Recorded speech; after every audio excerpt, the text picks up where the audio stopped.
Il y a une plante qui pousse sur 6 continents et contient 5 fois plus de magnésium que les épinards, plus que de nombreuses gélules et plus que la plupart des céréales enrichies du marché. Elle produit environ 70 000 graines par plante, et ces graines peuvent rester vivantes dans le sol pendant 40 ans.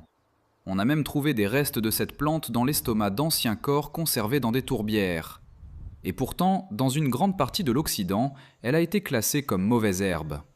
L'industrie des compléments alimentaires brasse près de 7 milliards de dollars par an en vendant du magnésium en pilules. Pendant ce temps, cette plante apparaît toute seule dans les fissures des trottoirs, les potagers, les terrains vagues et les bords des routes. À la fin de cette vidéo, vous comprendrez pourquoi une plante plus nutritive que de nombreux légumes de supermarché a fini sur la liste noire de l'agriculture industrielle. Et pourquoi vous avez peut-être ignoré l'une des sources de magnésium les plus puissantes qui existent. Dans une cuisine traditionnelle du nord de l'Inde pendant l'hiver, de nombreuses familles cuisinent des feuilles vert foncé recouvertes d'une poudre blanchâtre naturelle pour préparer des currys et des parathas. Ce ne sont pas des épinards, ce n'est pas du chou frisé, c'est le batua. Plus de 300 millions de personnes en Asie du Sud la consomment chaque semaine. Sur les pentes de l'Himalaya, au Népal, on l'appelle betu et on la considère comme une partie essentielle de l'alimentation hivernale.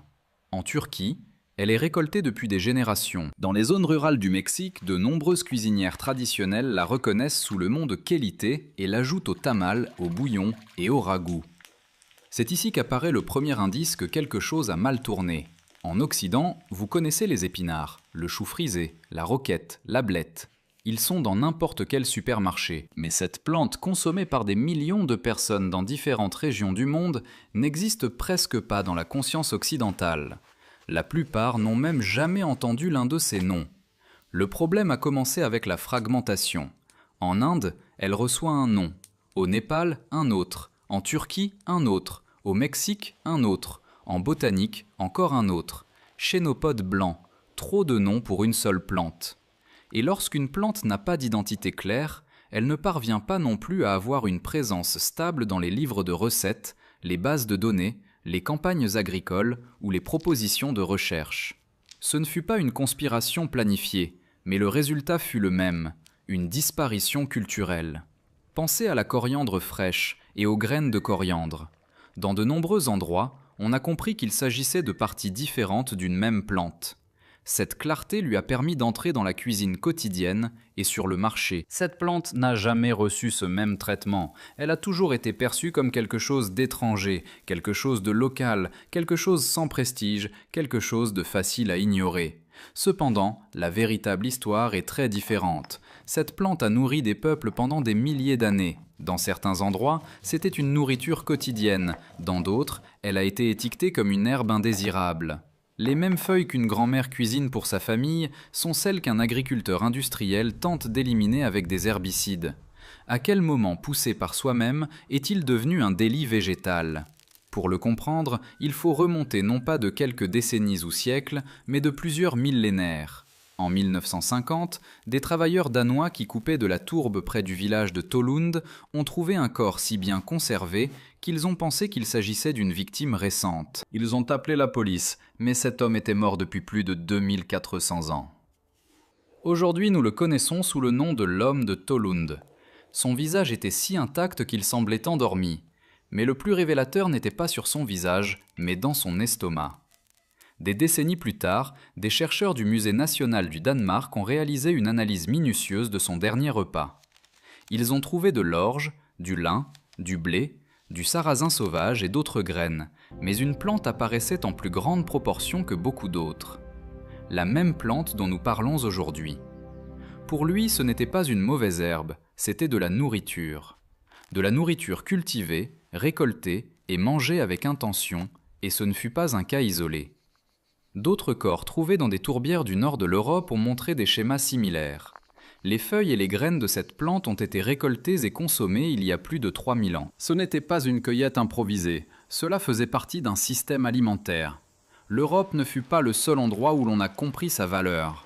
À environ 8000 km vers l'ouest, des peuples autochtones d'Amérique du Nord ont développé de manière indépendante une relation similaire avec des membres de cette même famille botanique. Il y a environ 5000 ans, ils ont commencé à les sélectionner, à les cultiver et à les stocker. Avec le temps, ils ont formé un complexe agricole complet dans les vallées fluviales qui allait de ce qui est aujourd'hui le Missouri jusqu'à l'Ohio. Les archéologues l'appellent le complexe agricole de l'Est. Ce système est antérieur à l'arrivée du maïs du Mexique de près de 2000 ans. Pendant des millénaires, différentes communautés ont prospéré grâce à des cultures qu'aujourd'hui beaucoup appelleraient des mauvaises herbes. Dans des sites archéologiques comme Russell Cave en Alabama, on a trouvé des graines de cette famille conservées et gérées de manière systématique. Ce n'était pas une ressource mineure, c'était un aliment important.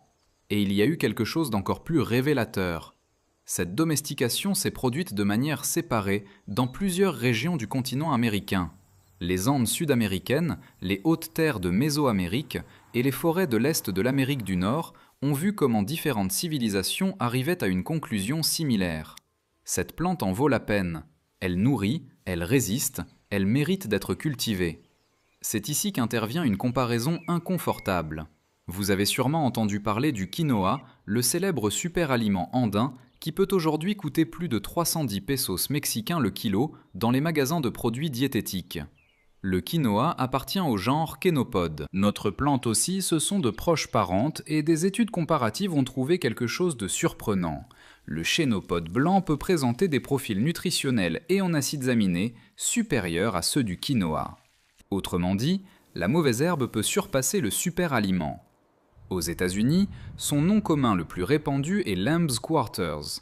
En espagnol, on l'associe parfois au cenizo, au quelite ou à la patte d'oie selon la région. Mais au-delà du nom, l'important est ceci. C'est probablement l'une des plantes les plus nutritives que la plupart des gens n'ont jamais appris à reconnaître. Voyons ce que montrent les analyses modernes. Dans une portion de 100 g de feuilles fraîches, cette plante peut apporter près de 96% des besoins quotidiens en vitamine C, 73% en vitamine A, 37% en riboflavine, 37% en manganèse et 31% en calcium, avec à peine 43 calories. Comparée aux épinards, elle contient environ le double de vitamine B1, le double de vitamine B2, près de 3 fois plus de vitamine C et environ 3 fois plus de calcium. Face au chou frisé, elle peut apporter environ 2 fois et demi plus de vitamine A. Elle se distingue également par sa teneur en protéines, en fibres et en minéraux, mais la donnée la plus frappante concerne le magnésium. Des recherches qui ont comparé des espèces sauvages comestibles avec des légumes courants de supermarché ont révélé que cette plante peut contenir plus du double de potassium, près de 3 fois plus de calcium et jusqu'à 5 fois plus de magnésium que des feuilles commerciales comme la laitue, les épinards ou le chou. 5 fois plus de magnésium, pas dans une gélule, pas dans une poudre chère, dans une plante qui pousse toute seule. Et il ne s'agit pas seulement de la quantité qu'elle contient, mais de ce que votre corps peut en assimiler. De nombreuses feuilles vertes, y compris les épinards, ont des niveaux élevés d'oxalate. Ces composés se lient à des minéraux comme le calcium et le magnésium, rendant leur absorption difficile. En revanche, des recherches sur des espèces du genre Chénopode suggèrent une interférence moindre par rapport à d'autres légumes. Cela signifie une meilleure biodisponibilité. Une plus grande partie de ce que vous mangez atteint réellement vos cellules. L'industrie des compléments alimentaires explique rarement cette différence. Elle vend des composés isolés, de l'oxyde de magnésium, du citrate de magnésium, du glycinate de magnésium. Chacun promet quelque chose de différent. Chacun s'achète encore et encore, mais le magnésium dans une plante est accompagné de fibres, d'enzymes et d'autres nutriments qui travaillent ensemble.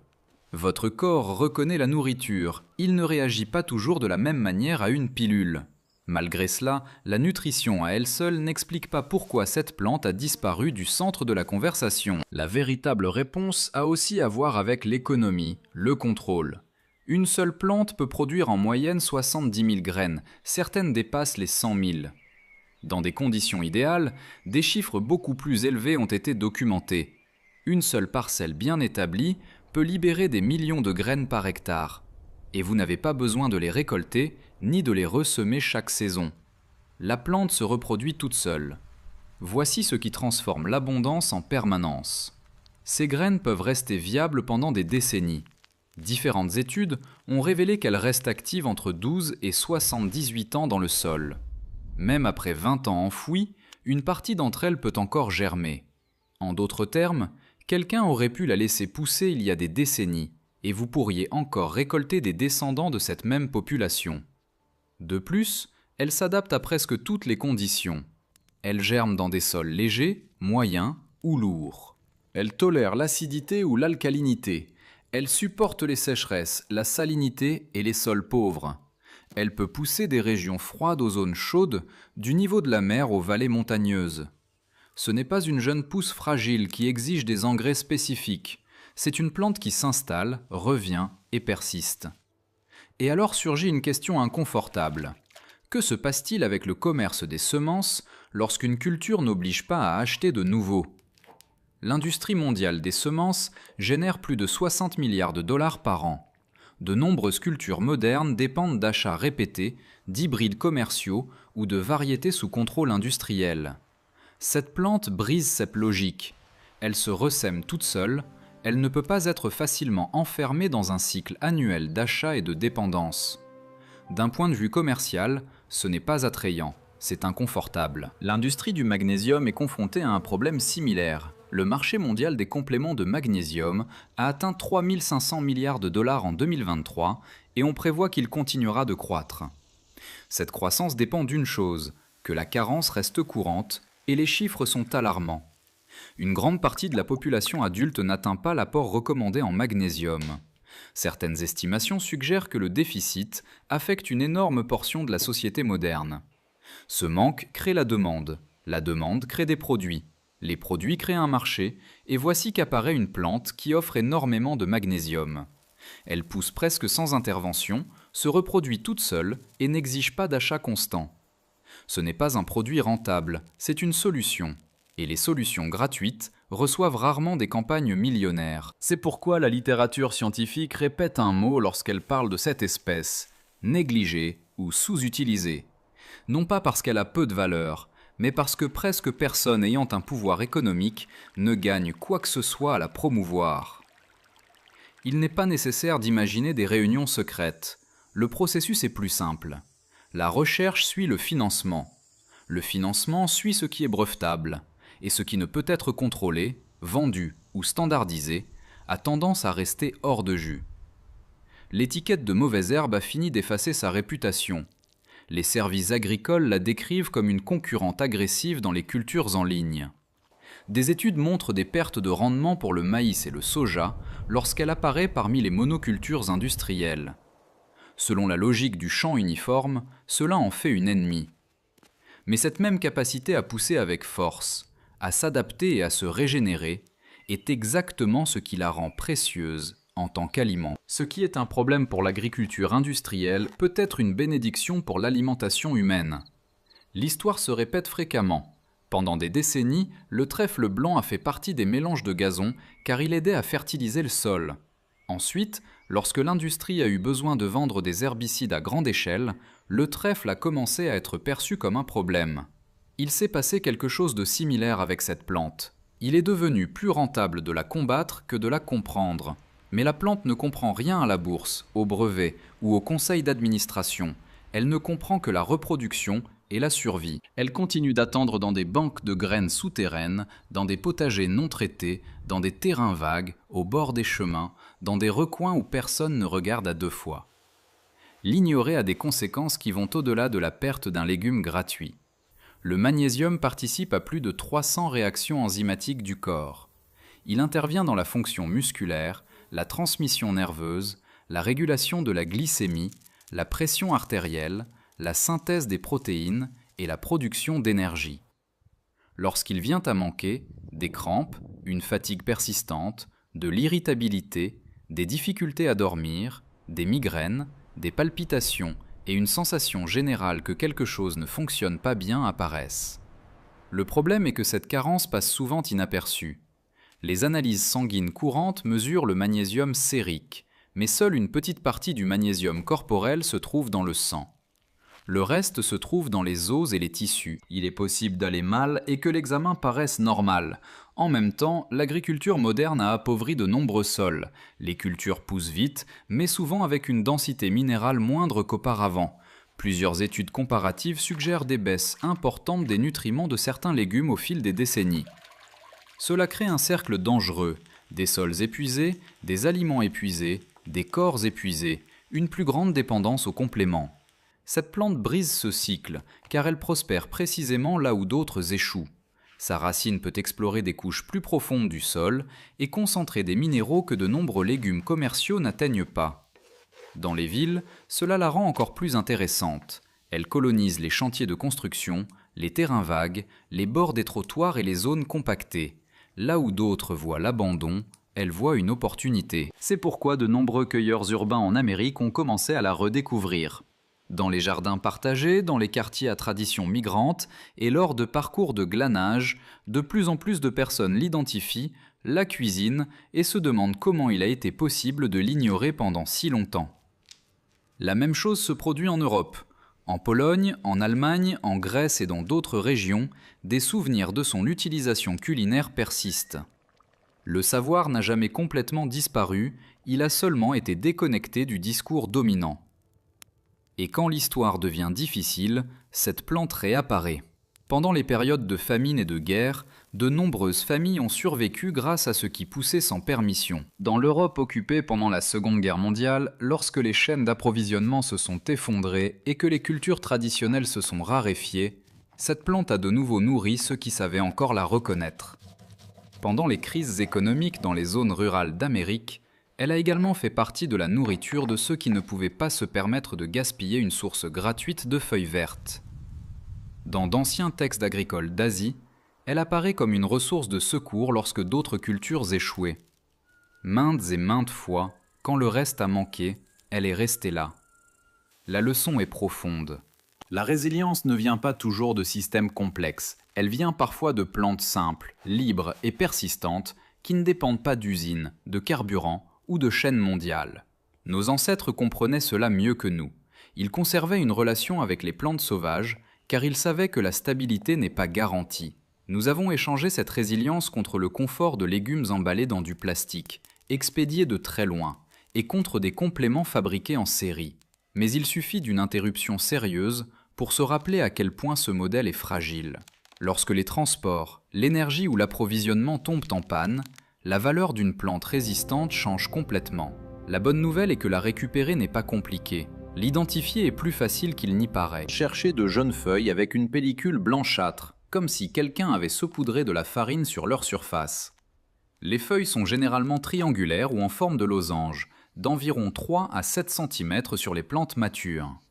Les bords présentent des dents irrégulières. Sur la partie supérieure, les feuilles ont un aspect un peu cireux, et cette poudre s'enlève au lavage. Plus tard, la plante forme des grappes denses de petites fleurs vertes. Il existe des espèces similaires. Certaines personnes la confondent avec d'autres chélites du même environnement, mais cette ressemblance représente rarement un risque sérieux, car plusieurs de ces plantes sont également comestibles. Malgré tout, comme pour toute plante sauvage, il convient de bien vérifier l'identification avant de la consommer. La cultiver n'est en réalité presque pas nécessaire. Elle apparaît souvent toute seule dans les jardins et les potagers.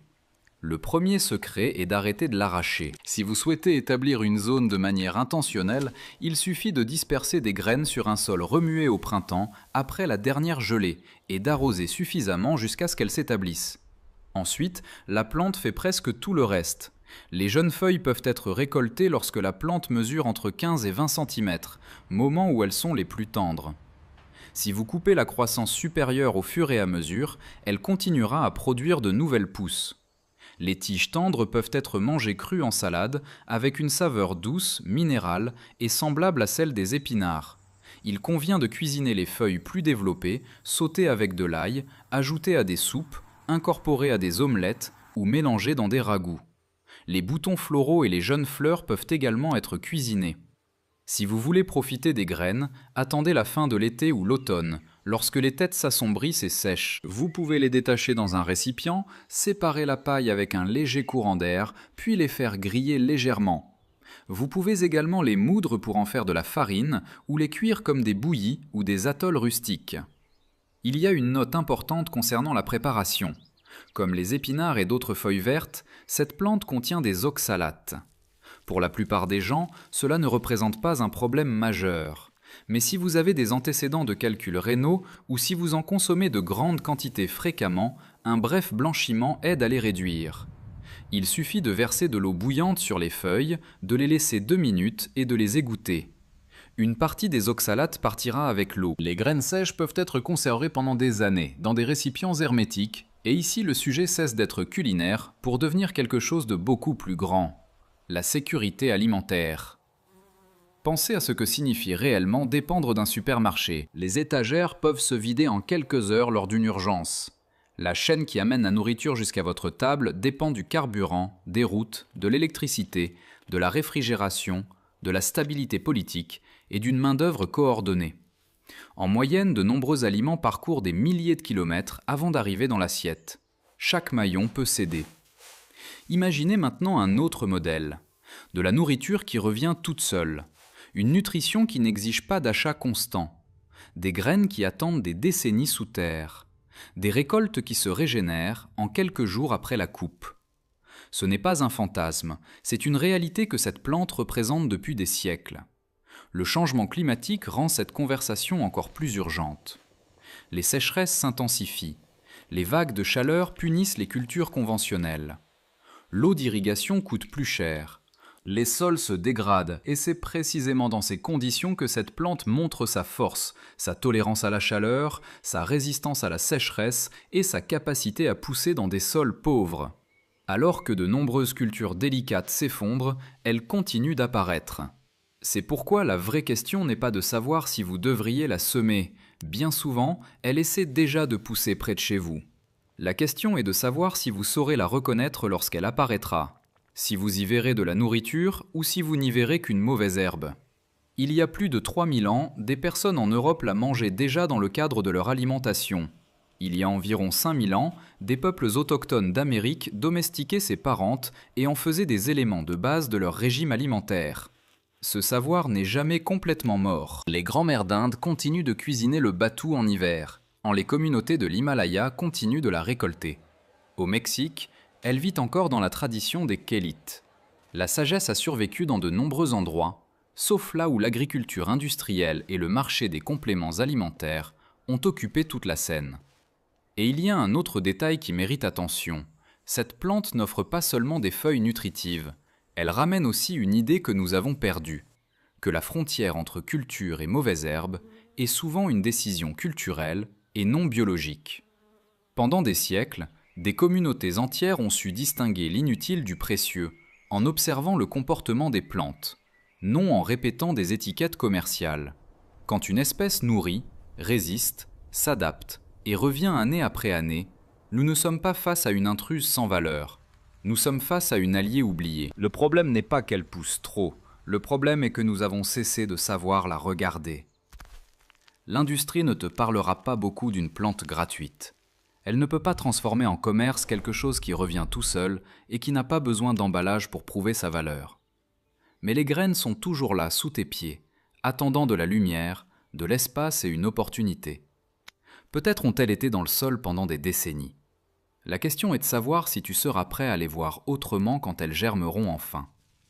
Et si tu veux continuer à découvrir les plantes alimentaires et les savoirs que l'histoire moderne a préféré oublier, abonne-toi à Racines interdites. Ici, nous ne récupérons pas seulement des connaissances anciennes, nous apprenons à reconnaître l'abondance qui a toujours été devant nous.